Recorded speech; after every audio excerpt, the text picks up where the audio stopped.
आप किस कनेक्शन में क्या कहना चाहते हैं? इसी केस के बारे में बोलिए। मैम, ये सबसे पहले तो मैं ईडी के ऑफिसर्स का और कर्मचारियों का शुक्रिया अदा करना चाहता हूँ, जितनी भी अभी तक इन्वेस्टिगेशंस हुई हैं वो बहुत कॉर्डियल एटमॉस्फेयर में हुई हैं।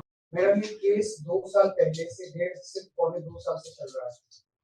17 अगस्त को 2022 को सीबीआई की पहली केस फाइल हुआ था और 22 अगस्त 2022 को पीसीआर फाइल हुई थी। मुझे गिरफ्तार किया गया है। ना तो किसी कोर्ट ने मुझे दोषी करार दिया है, ना मेरे ऊपर कोई मुकदमा चला है, ना मेरे ऊपर कोई आरोप तय हुए हैं, ना मेरे ऊपर कोई आरोप तय हुए। अभी तक इस केस में सीबीआई 31,000 पेज फाइल कर चुकी है कोर्ट में और 294 विटनेसेस को एग्जामिन कर चुकी है। ईडी लगभग 162 विटनेसेस को एग्जामिन कर चुकी है और 25,000 पेजेस फाइल कर चुकी है। इन सारे विटनेसेस और सारे कागजों को मिला के मुझे क्यों गिरफ्तार किया गया है? मेरा नाम सीधे सीधे 4 स्टेटमेंट्स में आता है, वो मैं आपके सामने रखने की ज्यादा चाह रहा हूँ। आप ये सब राइटिंग में देना चाहेंगे? नहीं, मैं 1 मिनट मैम, प्लीज मुझे बोल लेने दीजिए। नहीं, बोलने का ठीक है, बाद में दे दूंगा राइटिंग, बाद में राइटिंग में दे दूंगा। आप फिर राइटिंग में ही दे दें कोर्ट में। I will take it on record. मुझे बोल लेने दीजिए। चलिए बोलिए। मेरा चार्ज क्या आता है? पहला, सी अरविंद मनीष सिसोदिया जी के सेक्रेटरी थे। उन्होंने ये कहा है, स्टेटमेंट दिया है कि एक दिन मेरे घर में मेरी मौजूदगी में मनीष सिसोदिया जी ने उनको कुछ एक्साइज के डॉक्यूमेंट्स हैंड ओवर किए। That's it madam. उन्होंने ये नहीं कहा कि मेरी मौजूदगी में पैसे दिए, कोई ऐसा कोई आरोप नहीं है। मेरी मौजूदगी में सी अरविंद को मनीष सिसोदिया जी ने एक्साइज के कुछ डॉक्यूमेंट्स। मैडम, मेरे घर पे ढेरों एमएलए आते हैं, ढेरों मंत्री आते हैं, ढेरों डिग्निटरीज आते हैं, अपने अपने सेक्रेटरी लेके वो आपस में खुसर भी करते रहते हैं, आपस में डॉक्यूमेंट्स भी एक्सचेंज। मुझे क्या पता कि कौन किसको क्या दे। Is this a sufficient reason to arrest the sitting chief minister? क्या ये स्टेटमेंट एक सिटिंग चीफ मिनिस्टर को अरेस्ट करने के लिए पर्याप्त है? नंबर 1। नंबर दूसरा स्टेटमेंट, एमएसआर मगुंटा श्रीनिवास रेड्डी, ये मेंबर ऑफ पार्लियामेंट थे जगन रेड्डी की पार्टी से।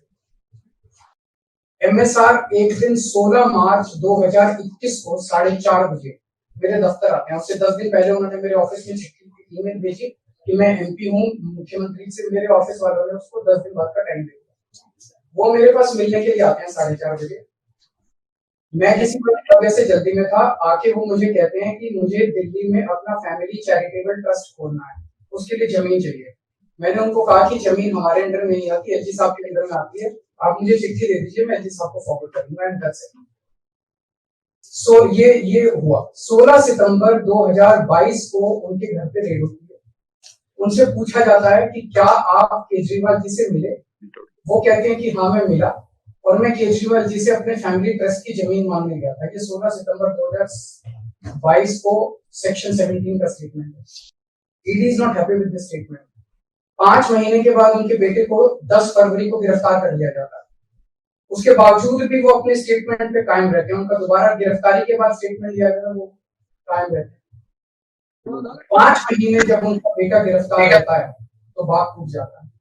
16 जुलाई को बदल लेते हैं। एक मिनट, लेट मी जस्ट आपसे आशीर्वाद चाहता हूं, please allow to the gallery, since it is a virtual, this thing is playing to the gallery.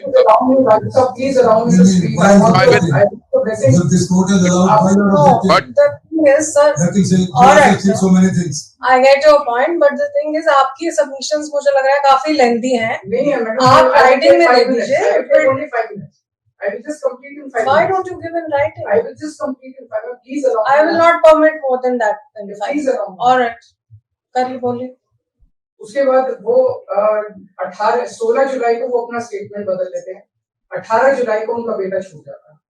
उसके बाद उनका कोई स्टेटमेंट नहीं होता। That's it. स्टेटमेंट पे स्टेटमेंट हो रहे थे जब तक वो अपना स्टेटमेंट मेरे खिलाफ नहीं दे रहे थे। जैसे ही उन्होंने मेरे खिलाफ स्टेटमेंट दिया, बेटा भी छूट गया, स्टेटमेंट होने भी बंद हो गए और 3 अक्टूबर को उनका माफीनामा भी हो गया। Mission accomplished. इसका मतलब ईडी का मिशन केवल और केवल मुझे फंसाना था। 3 सेक्शन 50 के स्टेटमेंट है मैम, तीनों से सेक्शन 50 के statement they are equal in the eyes of the law, तीनों बराबर है, तीनों की ग्रेविटी सेम है। तो उसमें से एक स्टेटमेंट के तवज्जो क्यों दी गई, क्या जांच की गई है जानने के लिए इसमें से एक की तरफ बाकी दो गलत है। जो 25,000 पेज ईडी ने फाइल किए हैं कोर्ट के अंदर, उन 25,000 में जो केजरीवाल के खिलाफ वाला स्टेटमेंट है केवल वो लगाया गया, बाकी दोनों स्टेटमेंट दबा दिए गए। क्यों मैम? कोर्ट के सामने तीनों स्टेटमेंट लाए जाने चाहिए थे ताकि कोर्ट डिसाइड कर ले सच्चाई क्या है। चलिए ठीक है। एक मिनट मैम, तीसरा स्टेटमेंट है उनके बेटे का, राघव मगुंटा से 16 सितंबर को उसके घर पे जब रेड होती है उनसे स्टेटमेंट लेते हैं, he says whatever his father had said। उसके बाद 10 फरवरी को उनको अरेस्ट किया जाता है। उसके बाद उनके 5 स्टेटमेंट्स होते हैं, पांचों स्टेटमेंट्स में वो वही बोलते हैं जो पहले बोला। फिर 5 महीने तक वो जेल में रहते हैं।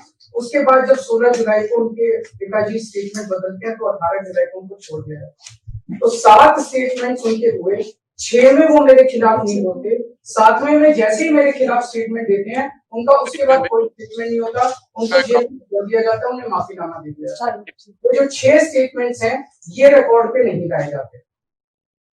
चौथा है शरद रेड्डी के केस में 16 सितंबर को उसको अरेस्ट किया गया, 16 सितंबर को उसने रेड हुई, उसने मेरे खिलाफ कुछ नहीं बोला।